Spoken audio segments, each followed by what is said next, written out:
Welcome to DTM TV. I am your host Elijah Meru, and this is Real Truth. Thank you so much for everyone, brothers and sisters, who have been following this channel, and those of you who have already subscribed and who take your time to listen to what I have to say, comment or share with friends. It's really very much important to me, and it means so much. I really thank you from the bottom of my heart, and without you, without your support, I wouldn't be doing what I'm doing. Today I want us to discuss a little bit about some rumors that are going around about the death of President Kagame. And before I continue any further, I want us to look at this video.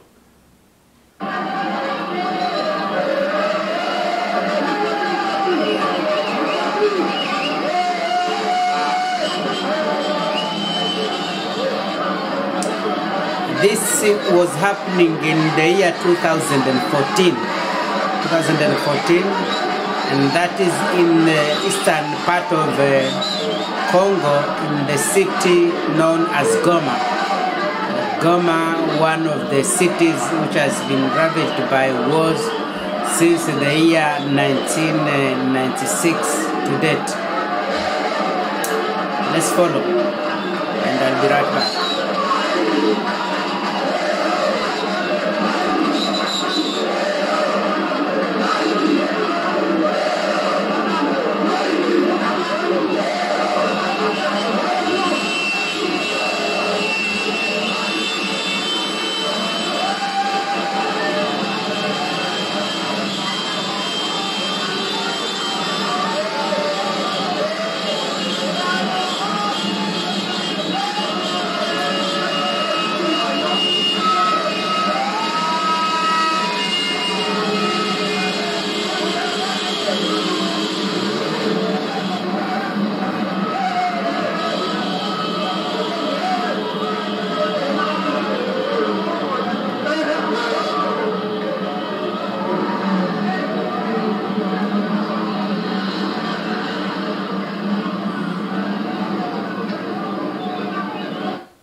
Yeah, that was in the year 2014, when in the city there was again some rumors going around when the president of Rwanda was not seen in public for some time. And so people started, trading these rumors that he is dead. And so quickly, I don't know how it went like fire.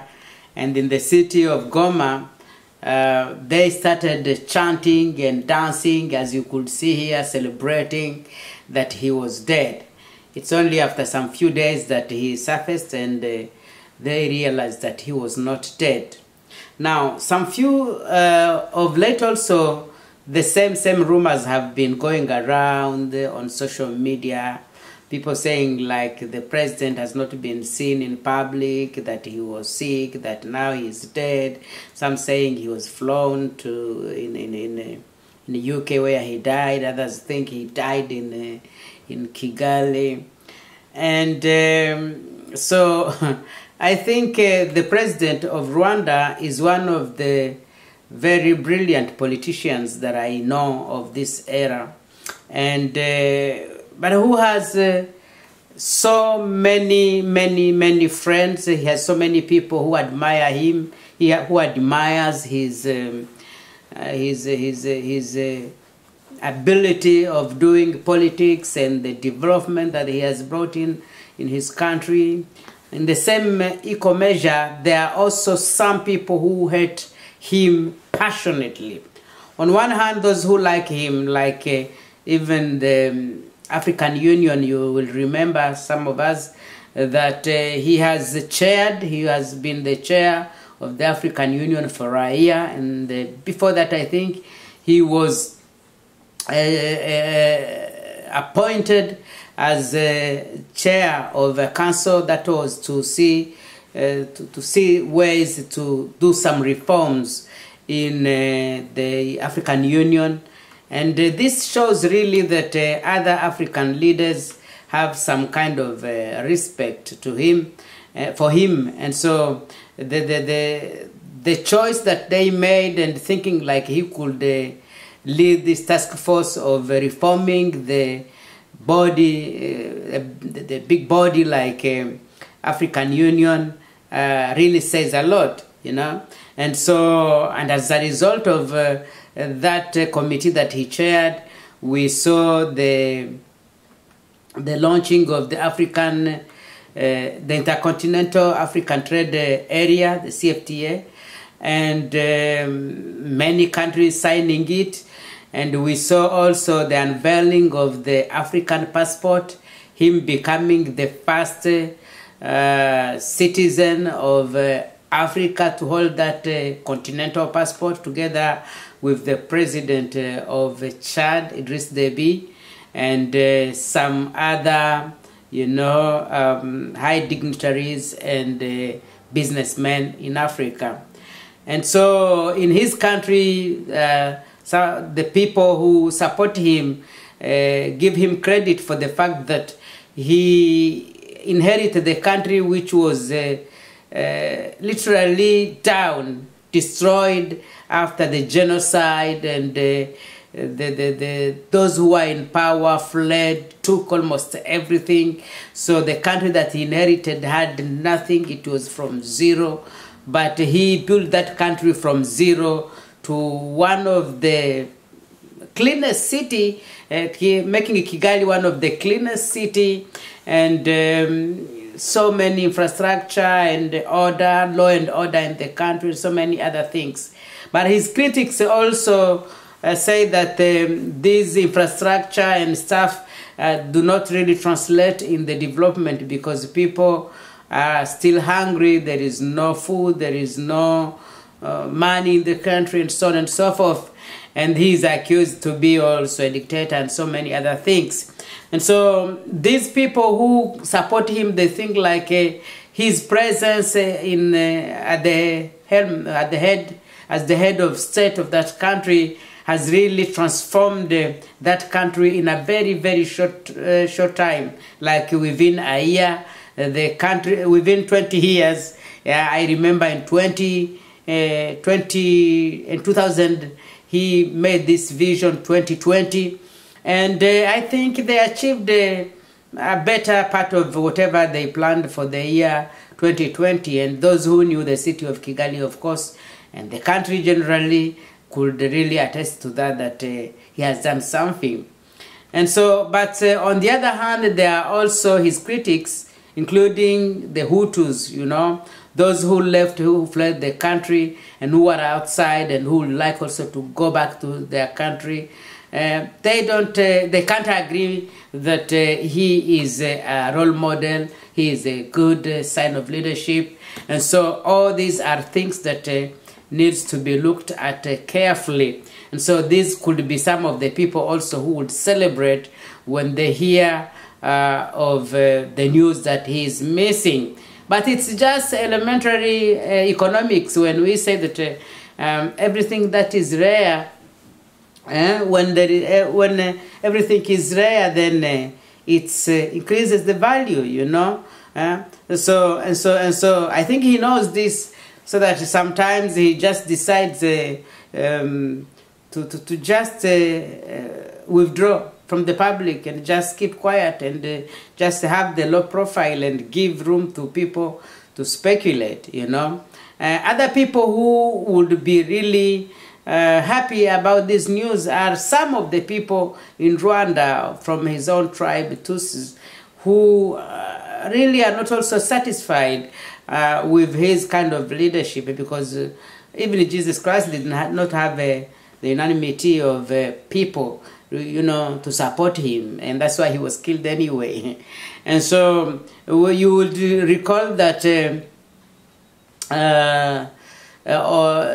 the recent years there was this young lady who vied to become president of the Republic of Rwanda, and even before the elections, she was arrested and put in jail with her family, her mother, and some of the other relatives. So people like these are not really very much happy really about what is happening in Rwanda. You'll remember like some few weeks or months ago, there was this gospel singer also by the name of Kizito Mihigo, who was also seen like he was a moderate and who was singing some of his song which was not really going well with the ideologies of the president of Rwanda. And so he was killed mysteriously, and so far nobody knows what is going on. And so other people who do not like him as well would be the people of Congo, you know, who really consider him as being the origin of their misfortune.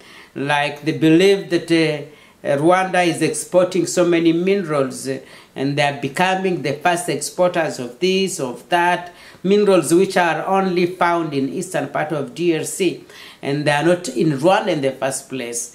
But they believe that Rwanda has been fueling these wars in the Democratic Republic of Congo so that they can continue to benefit from that chaos in that country. So these people might think that the death of President Kagame then will solve that problem, which I doubt personally, because if the problem is them not doing what they have to do to protect the natural resources that God has given them, then even if Kagame is no longer there, another Kagame will be born.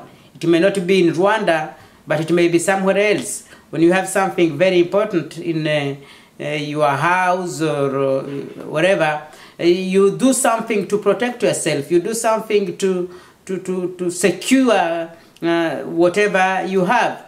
But if you have minerals, you have diamond, you have money, you have everything in your house, and then you don't even close, you don't even have a door, you can complain as you like, but neighbors who are hungry, they will just come in and take whatever they can.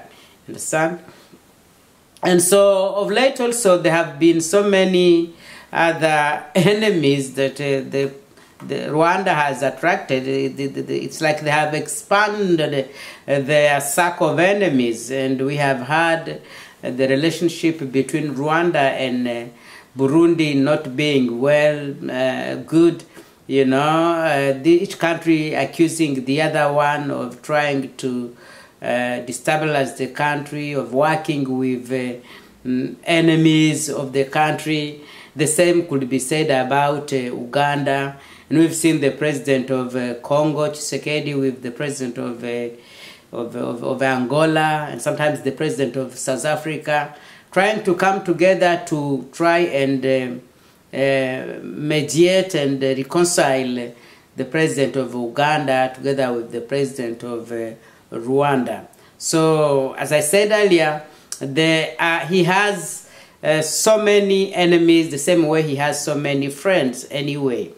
And so, but then why is it that people are thinking like he is dead? It is because since this issue of COVID-19 came up, he has not been really seen in public. Of course, the same way as many other leaders because of the coronavirus. But apparently he was really sick. And for 2 weeks he confined himself in his house. And some other people were working and doing what they have to do. And so they haven't seen him in public as often as they really do. And therefore people started thinking like perhaps there is something bad happening to him. And so the rumors going around were that he was flown from Rwanda because his situation worsened, and he flew to the United Kingdom, and people were saying like he died there. But I am here a little bit to disappoint those who are thinking like this, because as you can see here, these are today the 22nd. It's his own Facebook page. He just attached that. That picture that you can see behind me there. Him having a video conference with other presidents of other leaders, like the president of South Africa, the president of Congo, and so many others. I think they were discussing some affairs of the African Union. So for those who are thinking he's dead, they might wait a little bit longer. My advice is just if you are a leader and if you have something valuable, then you need to protect yourself. Because I see some kind of hypocrisy when people criticize him and say he is not really a good example of leadership, that you can't be, he's building his country on the blood of other countries by destroying other countries. But yet these same people are showering, praises to the Western world, and some of them going to the United States of America to ask for help, others coming here in Europe, and even the Congolese themselves. You hear them attacking President Kagame, but at the same time waiting for how people can be naive. They attack President Kagame, say he's the one who is doing whatever he's doing, but at the same time running to America, running to Europe. And I'm not saying like Congo should just stand alone and not work with other community or see outside here. Other people work together. Other people do whatever they can do to survive, you know. We are there betraying each other. Our nations, our leaders, our president. This president is used against the other one, and before he knows it, once you have been used against the other one, someone else will be used against you, and this circle continues. You understand? And so I hope that this will be a lesson for us, and I think this puts to rest these rumors that President Kagame is dead. He is not, but he is a human being anyway. He will die one day. We saw some very powerful human beings who died anyway. There were so many powerful, good and bad leaders, but they died anyway, you know. And so let him be. And when his time comes, he will die anyway. But before that, let's vacate on our businesses and stop spreading unnecessary rumors. May God bless Africa. May God bless DTM TV. And may God bless you, our followers. God bless you, and I love you so much. Have a nice day. I'll see you again tomorrow. Bye-bye. Welcome to Dad.org. Dad.org is a platform for buying and selling anything, anywhere, anytime. So, making money the really, really easy way. In fact, it's easier than falling asleep. It's swift, secure and easy. Dad.org, transforming lives.